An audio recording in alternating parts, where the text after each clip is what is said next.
Well, again, it might be a good night to stay in, sounds like. Yeah, later tonight will be pretty stormy for at least a couple hours across eastern Oklahoma, and a pretty notable severe weather threat as well. I know it's February, but as you know, we've already had some severe weather here over the past week or so, and all it takes is the right ingredients. Any time of year it can happen, and that's what we're lining up for later on tonight. Clouds streaming on through again this morning, so it's that overcast look. And as I continue to say, I know it doesn't really feel like a severe weather setup out the door this morning. Temperatures are still holding in the 40s, the relatively light south breeze. It's going to take kind of a late day rally, so to speak, for the moisture, the humidity, the instability to surge back to the north. You can see it's 40s all across the state this morning.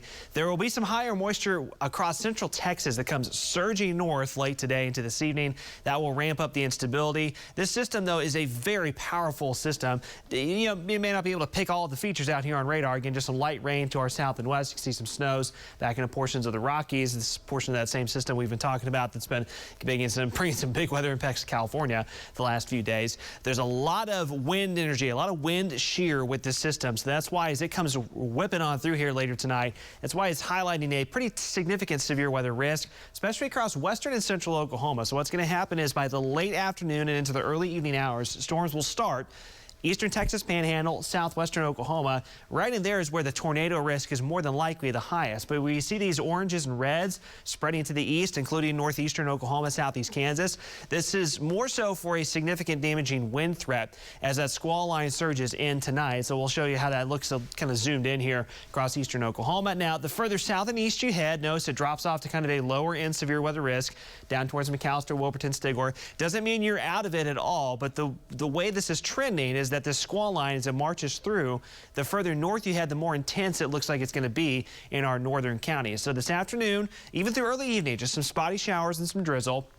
That squall line starts to surge out of western Oklahoma this evening after about 9 o'clock, pushing into eastern Oklahoma. The likely time window for now appears to be for the Tulsa Metro, specifically about 10 to 11 o'clock tonight. And then after midnight, the squall line quickly exits green country. So here's the look on the storm timeline. Look how fast this moves in and moves out. Now, I've kept in about a 20 to 30% chance for showers during the day, but then here's 8 p.m., 10 p.m., midnight, right there. And then it zips out of here really quickly. And after midnight, those chances go away pretty quickly. Damaging wind is by far the most significant risk, and notice we've got it pretty high up the scale here. So we are concerned about the potential for some widespread damaging winds over 70 miles per hour, but there is a tornado risk as well. I just had that on the graphic, kind of just zipped past it here, but there will be a potential for a tornado or two along the leading edge of this squall line. So through the afternoon, again, comfortable temperatures, upper 50s where it's cloudy, low to mid 60s where we get some sun breaks late in the day, some spotty showers possible. Here comes that line marching in tonight. So stopping the clock at about 10 o'clock. Now the forecast simulation here, so this could still waffle a little bit, but right around 10 p.m. near or just west of Tulsa, intense squall line. Again, that damaging wind potential, could be some winds over 70 miles per hour. A spin-up tornado or two is possible along that line. It marches east. After midnight, it's out of here, and then we're clearing out pretty fast tomorrow morning. It will still stay pretty windy during the overnight and midday hours. Highs tomorrow look gray, but again, in addition to all the storms, I do also want to highlight winds. Later tonight, before the storms arrive, 8, 9 o'clock tonight, we could have some 40 to 50 mile an hour wind gusts, and then the squall line moves through, and then after the squall line leaves,